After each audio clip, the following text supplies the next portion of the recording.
Imagine a place so vast it could swallow France, Spain, and Germany combined. Yet fewer people live there than in a single city like San Diego. More than half of its residents cluster in a handful of small pockets, leaving whole regions darker than the ocean on satellite night maps. Why does Alaska, a U.S. state, defy expectations so completely, and what forces have kept it almost empty? The answer begins with how its population is scattered across an emptiness that covers more land than most countries on Earth. Anchorage hums with the rhythm of a city that feels both familiar and remote. Nearly 40% of Alaska's people live here, surrounded by snow-capped peaks and the wide waters of Cook Inlet. The city's airport, Ted Stevens Anchorage International, serves as a crossroads for cargo jets flying between North America and Asia, while the port handles most of the state's freight, groceries, building materials, and everything in between. On a weekday morning, commuters fill the Glen Highway heading to jobs that range from healthcare at Providence, Alaska Medical Center to logistics at the port, and from city government offices to the sprawling Joint Base Elmendorf-Richardson, where thousands of military personnel are stationed. Fairbanks, far to the north, pulses with the energy of a university town and the steady presence of Eielson Air Force Base. The borough's 94,000 residents support research labs studying Arctic climate, mining operations, and tourism that swells each winter as visitors chase the northern lights. Juneau, Alaska's capital, sits tucked between forested mountains and the sea, accessible only by air or water. Its 32,000 residents navigate a downtown shaped by state government, seasonal waves of cruise ship tourists, and a fishing fleet that still brings in wild salmon each summer. In these hubs, daily life revolves around steady jobs in government, healthcare, and logistics, with seasonal surges in tourism and fishing. Matanuska-Susitna Borough, just north of Anchorage, grows faster than anywhere else in the state. Families are drawn by more affordable homes, yet still within reach of the city's jobs. For many, the draw is simple: reliable work, essential services, and the comfort of neighbors nearby. In a state where most land is empty, these clusters offer a sense of community that is rare and deeply valued. Beyond the city lights, Alaska stretches outward in all directions, an expanse so vast it almost defies belief. In the heart of the state lies the Yukon-Koyukuk Census Area, a territory larger than Germany, yet home to fewer than 5,000 people. The numbers are almost abstract: 145,582 square miles, with a population density of just 0.03 people per square mile.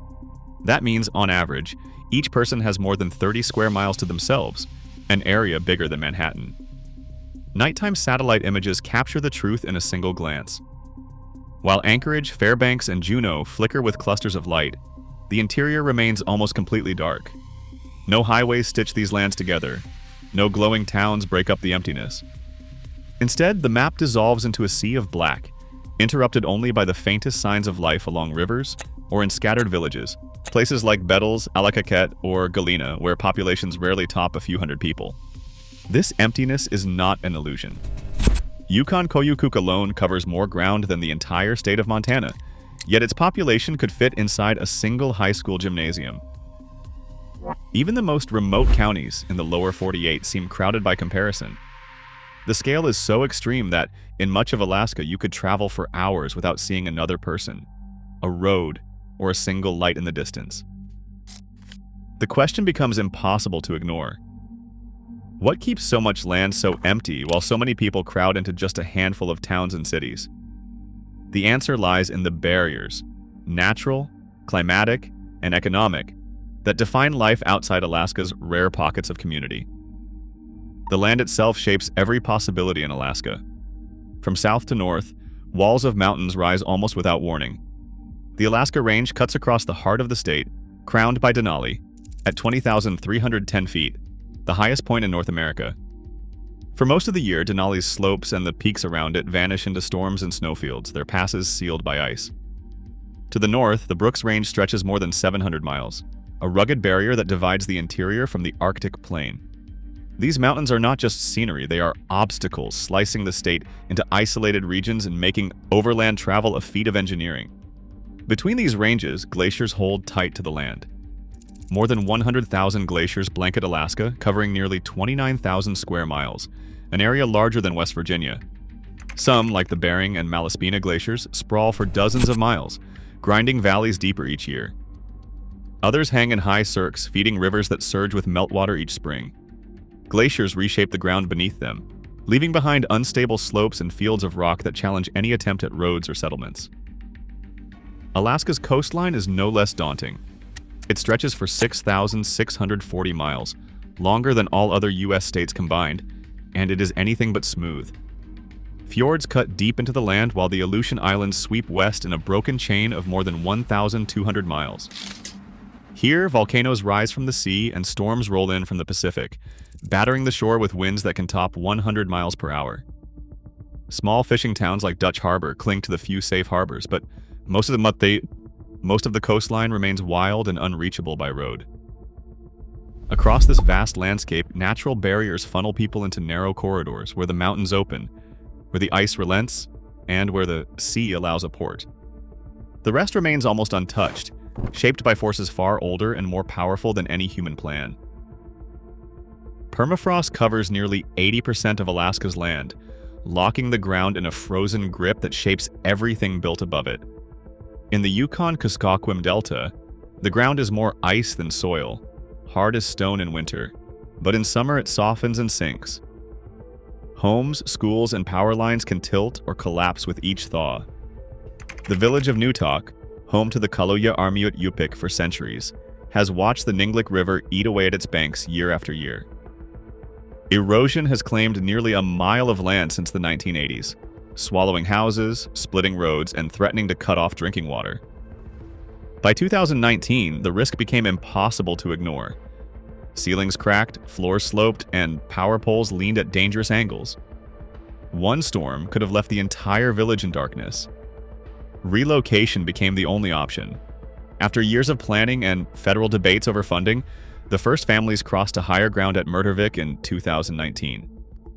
By 2024, nearly 300 residents had moved, leaving behind empty homes and a school shuttered by floodwaters. The cost of rebuilding was staggering, over $200,000 for each modest house, with federal and state agencies struggling to keep pace with urgent needs. Even at Murtervik, new homes arrived without plumbing or insulation, and families relied on bucket toilets and patchwork generators. Tribal leaders voted for a full evacuation when the last safe well ran dry. For the people of Newtok, the move was more than a logistical challenge. It meant leaving behind ancestral ground, adapting to a new landscape, and facing the uncertainty of whether their new village would hold. Across rural Alaska, at least 144 communities face similar threats from thawing permafrost and rising rivers. The story of Newtok is a warning and a glimpse of the human cost when climate and geography collide. Alaska's road network stretches just 12,000 miles, a fraction of what its size might suggest. More than 200 communities depend on planes or barges for everything from groceries to medical supplies. The Dalton Highway, built in the 1970s, cuts north to Prudhoe Bay, but its sole purpose is to support the oil pipeline, not to connect towns. Even Juneau, the state capital, is a striking example. No roads link it to the rest of North America. A proposed highway through the Tongass National Forest was studied for years, with costs soaring past $460 million for only 50 miles. The project was abandoned. For engineers and planners, the numbers rarely add up.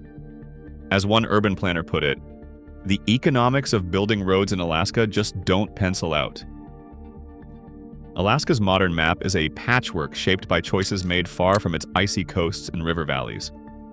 The story begins in 1867, when the USA bought Alaska from Russia for $7.2 million, 2 cents an acre, a price many in Congress mocked as folly. But the land was never empty. For more than 20,000 years, indigenous peoples moved with the seasons, fishing, hunting, and gathering along rivers and coasts.